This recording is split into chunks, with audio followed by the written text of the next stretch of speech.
Hey you guys, it's Josh and Carolyn with Homesteading Family, and welcome to this week's episode of the Pantry Chat, Food for Thought. This week we're talking about a really important homestead strategy to make sure that your homestead is working easier for you. That's right, but first, as always, we're going to get into a little chit chat and answer a question. So if you're wanting to skip ahead and get right to the topic, everything's time-stamped for you down below. You can check that out, but we hope you'll hang out with us and have a little fun for a minute.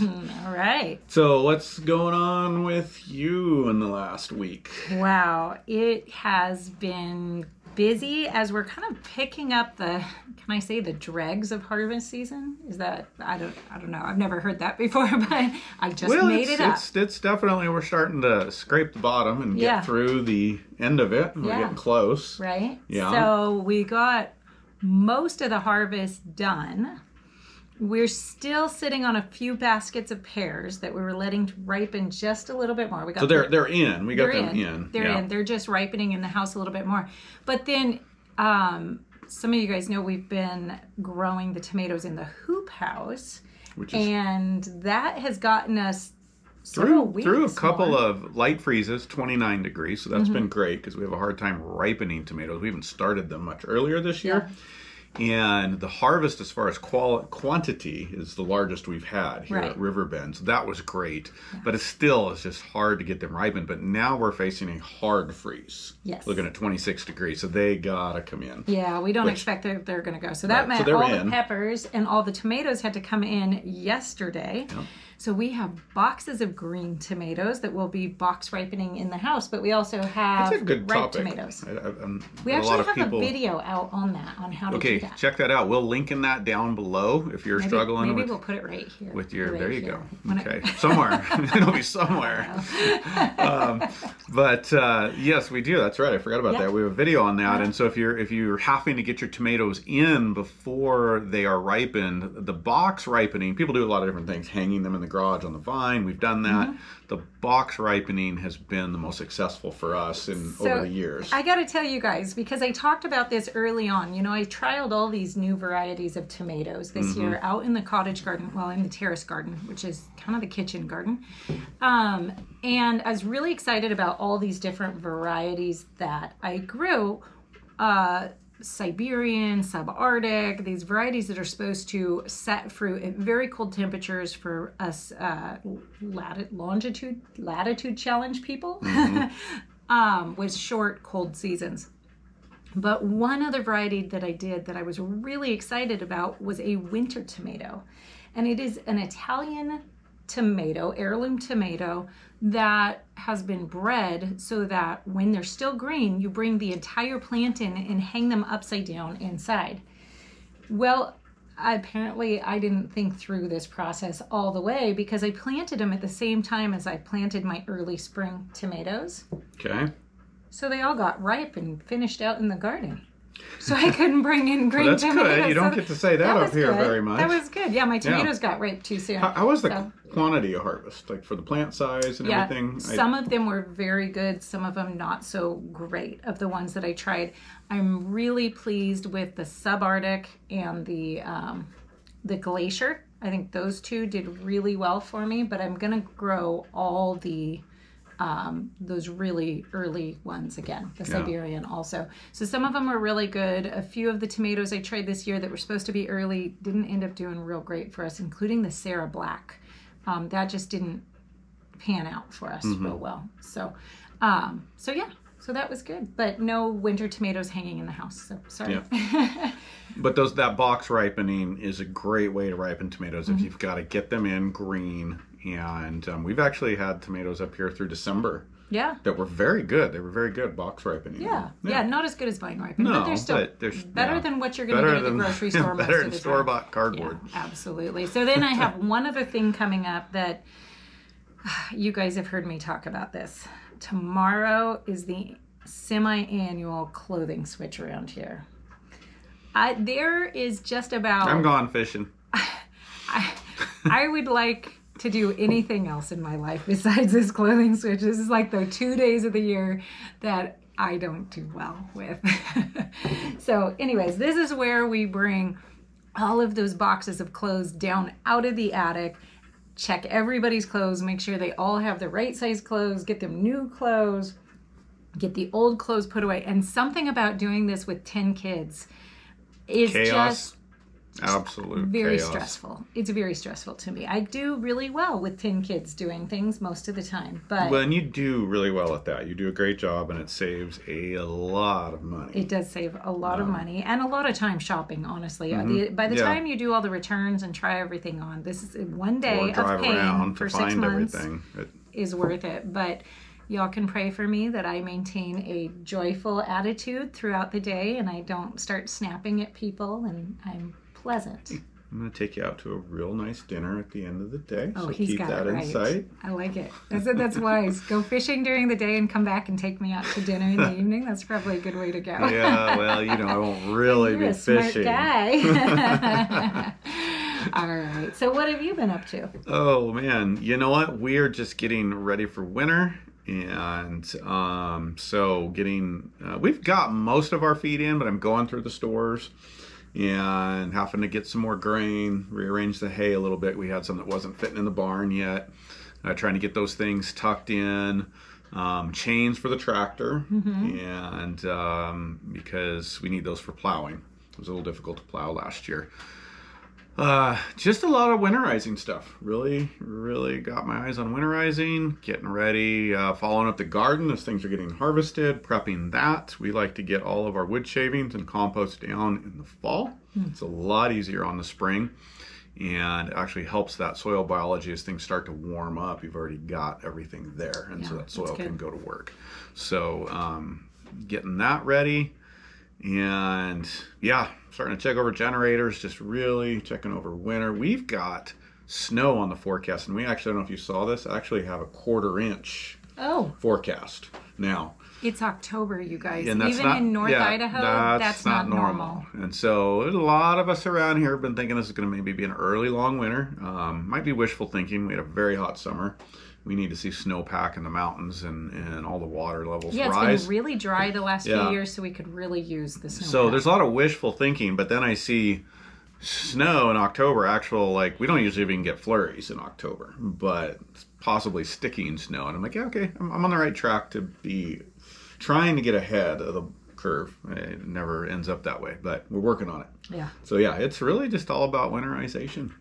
Well, we're very thankful that up here we are prepared enough that if we were to be snowed in, I don't think that would hurt anybody's feelings. It wouldn't really bother us at all between homeschooling, working from home, all the food tucked in, the animals tucked in. It'd be kind of fun. It would be kind of a welcome. I'd take a couple weeks. I mean, the likelihood of us getting snowed in that long, we could get a few days probably before they got to our road. They do a pretty good job with the roads up here, but we're about third level, fourth level on priority. So if we get deep snow, it's going to take them a couple days. That's probably the most we would see. We really haven't had deep snow since we've been here at Riverbend.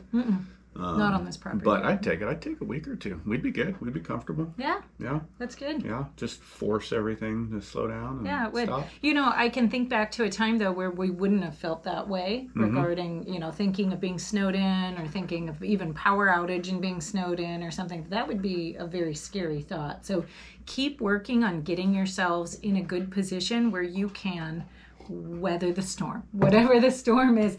Did you see, I want to bring this out really quickly, it was the CDC that just gave a report about Americans' preparedness level for weather events, extreme weather events. I'm sure it's not too good. It was shameful, you guys. Yeah. It was shameful. Of the people, a third of the people said that they had experienced major weather events that disrupted normal life in their past, power loss, different major problems.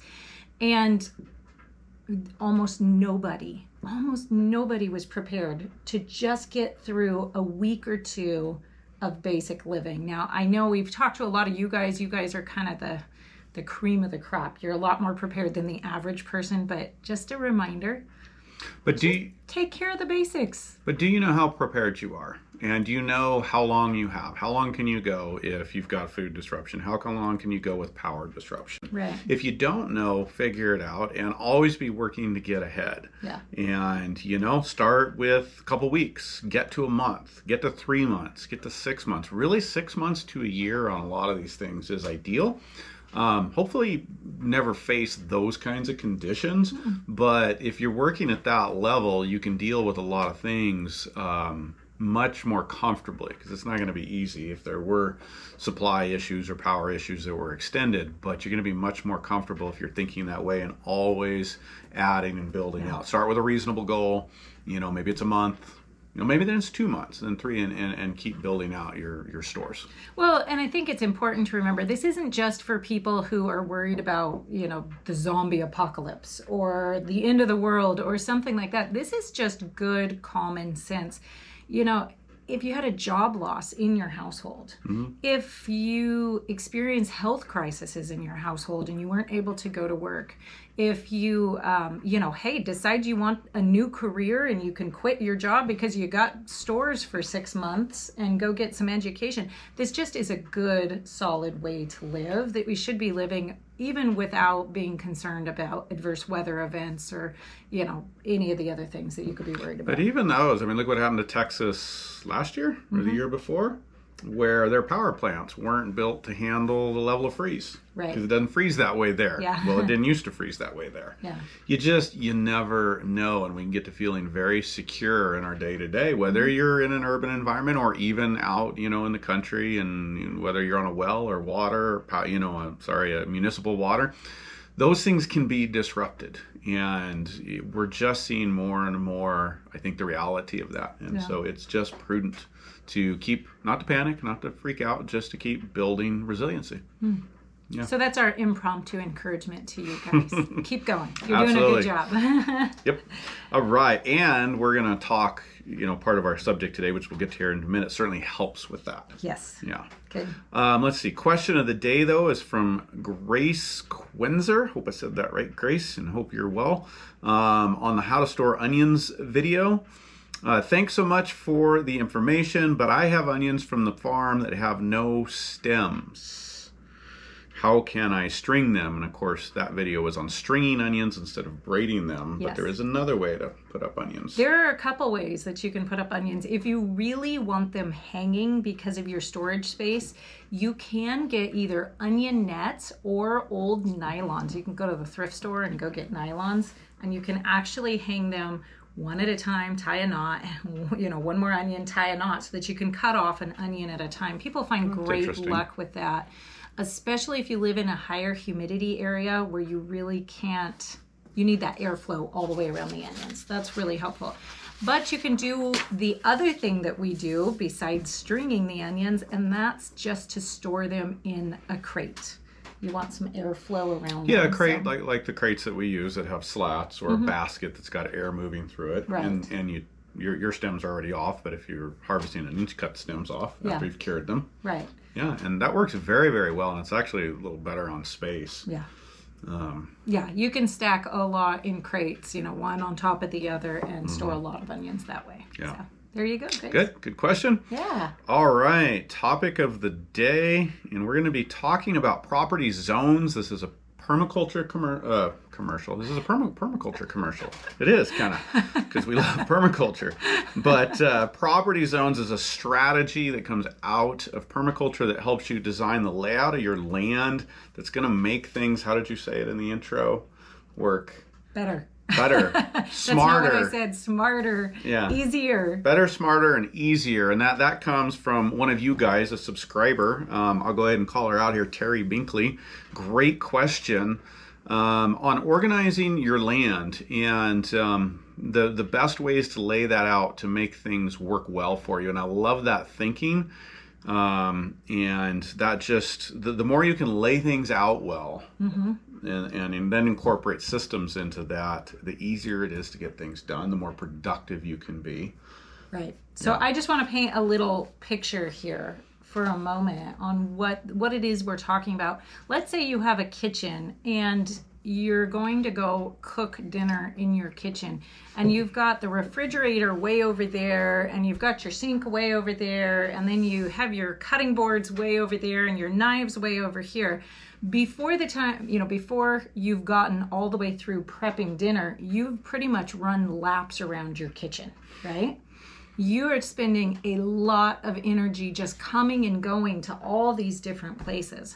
Whereas if you arrange your kitchen in a way that your cutting board and your stove and your knives and everything are all in one kind of central area where you can get to the refrigerator easily, that ends up saving you a lot of steps. Now, over the course of dinner, it's not that big of a deal, right? But if you take the same principle and apply it to the homestead, and you've got your chicken feed stored over here and your garden waste from your garden over there that you want to give to your chickens, but your chickens are over here. Before long, you're coming and going all over your property just to get basic chores done.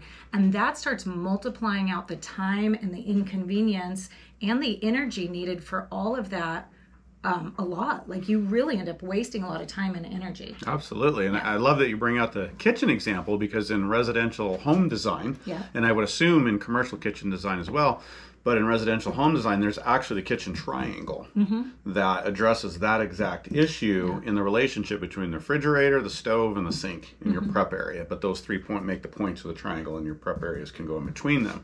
And so you're always trying to design that within the space you have for efficient use and movement. Exactly. So this is that governs kitchen layout in most home design situations. This is exactly why the espresso machine is directly between my bed and my shower. I'm just joking. No, it's not. It isn't really, just so you know.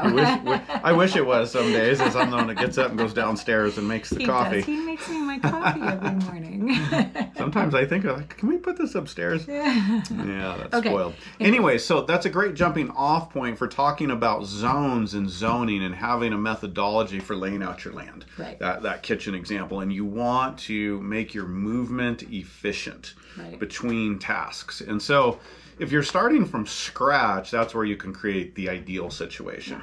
Not always as easy when you're starting with existing infrastructure, and it kind of depends on what infrastructure you have. But we'll talk about zones for just a moment and just say we're just starting with an empty canvas, so to speak, on the land.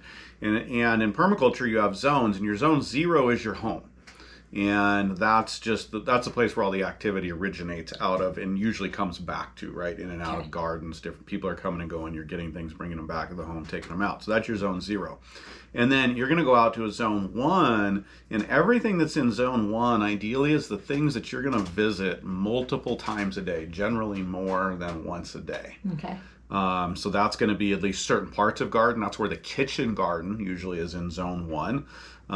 Because that's going to have a lot of your herbs. It's going to have a lot of things that maybe your lettuces, right? Yeah. Things that you're picking for fresh, and you've got several meals a day, so you may be in and out of there a lot. Right. Trying to think of some other spaces on zone 1.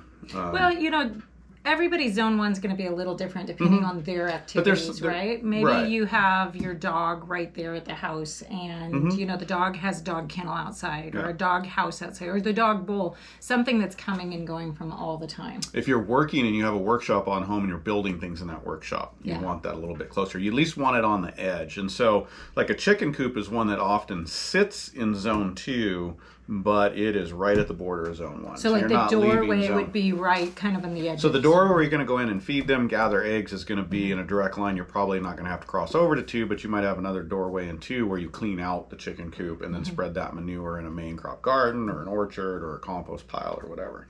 So, makes sense. So when you're thinking about layout, you want to get everything that you're going to the most frequently as close as possible. And when you say as close as possible, within reason of having a yard and things laid out. Right. But those are the things closest that you're going to use the most. Yeah. This is very practical. It's really, really simple. It gets a little more challenging when you've got to put it to work, especially in existing situations. But then you go into zone 2, and zone 2 is the things that you're generally visiting, once a day. Maybe sometimes a little bit less, but it's that next tier down. Okay, so I want to take just a moment and differentiate for us in some of the language that we're using, the different garden spaces. Because for us, we have multiple garden spaces, and we kind of have them arranged by zone as to what we're using each of those spaces for. Sure. So we have the kitchen garden, and that is literally right outside the kitchen door. Luckily, on the property we're on, we were able to arrange it that way. You may not be able to, but if you can get it really close to your house, that's really helpful. Well, and from a place you're coming and going, and this is a little aside from zones, but something that's really important is the more you see it, the more you go by it, the more attention you're going to give. So even a kitchen garden, say that's in zone 1, but it's on the back side of the house where you don't really see it and don't travel. It might be technically in zone 1, but it's out of your travel and out of your sight. It's going to get neglected more than likely, as opposed to being right outside the kitchen, or, you know, depending on where your doors are, outside a space that you're traveling from. Right. Yeah.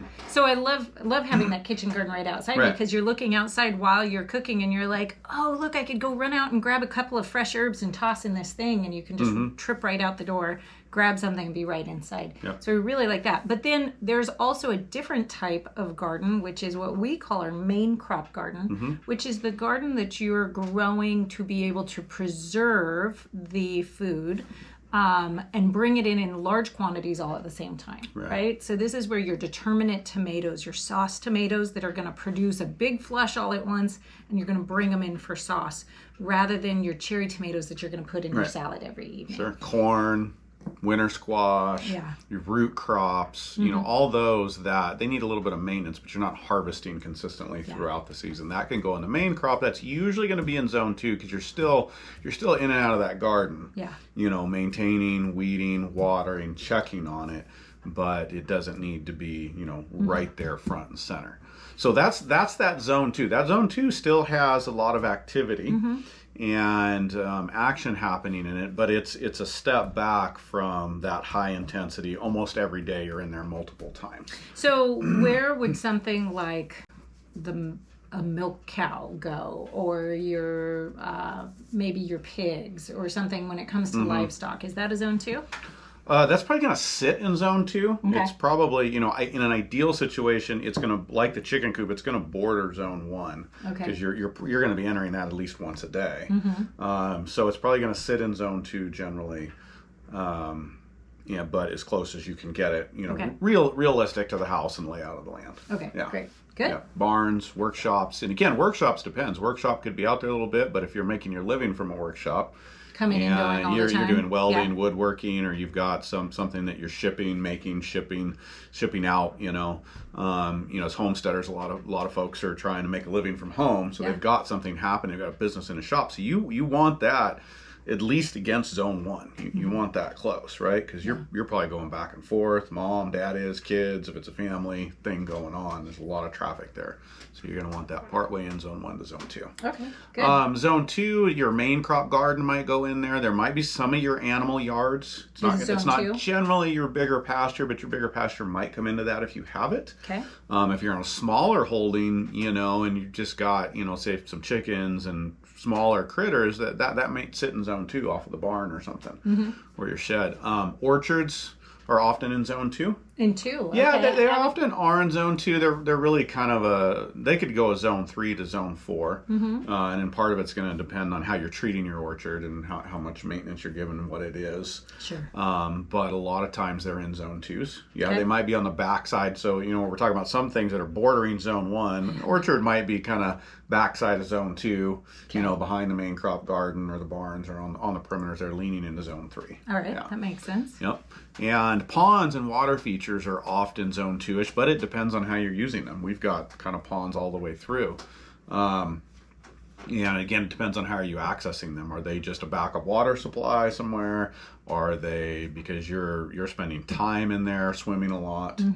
And this is really simple to talk about, but when it comes to laying it out, it often gets a lot more challenging. Well, yeah, because you can't just consider zones when it comes to something like a garden. You have to consider the sun and the soil and protecting it and all of those things. So there's a lot of this, you know, just plays into the design elements. And they don't have to be, if you look these up and you see them discussed, a lot of times you're going to see the basic example of just concentric rings. that's just a simple... perfect circles. Right. Yeah. You know, zone 0, zone 1, zone 2. And that's really just a quick, simple way to demonstrate the reality on property is that they may do all kinds of things. You may have a zone 4 or 5 that we'll get into that comes in like a wedge right close to your house. Okay. And there's a lot of ways you can get creative with that, depending on your property use, because everybody's is so different. But the overall idea is grouping together the things that you visit the most, grouping together on the next level of things you visit next most, and back, so that when you go and access these places, you have access to all the things you need around them. Right? It's closer things. The more often you visit it, the closer it is to your 0, to your house. So ideally, like pastures are zone 3. Okay. Bigger ponds, areas that are getting used regularly, maybe by livestock, maybe you have different activities going on out there. Maybe you've got some fields of grains or different things that you plant and it sits most of the season and you're just there a couple times. That all starts to fit into zone 3. Zone 4, and this goes to zone 5, so it won't go on forever, but zone 4 gets into that minimal use where it's probably getting to be woods. It could be managed wood plots, could be some pasture, wood plots mixed, ponds might be out there, but it gets into that land where it's starting to get more natural, but you still got a purpose for it. You're still managing it. It might be annually. You might go, harvest wood out of there annually and then enjoy it for walking through, or the animals might take a turn through there for part of the season. So it's not as intense as a pasture where animals are in and out of there several times a year or pretty regularly, right? So that zone 4 is starting to get out to the wild, more foresty, pasture, whatever your terrain is, but there's the use is lighter and less frequently. Okay. All the way to zone 5, which ideally in zone 5, and not every property has a zone 5 because you're usually going to get to larger property if you do, where zone 5 is usually totally natural.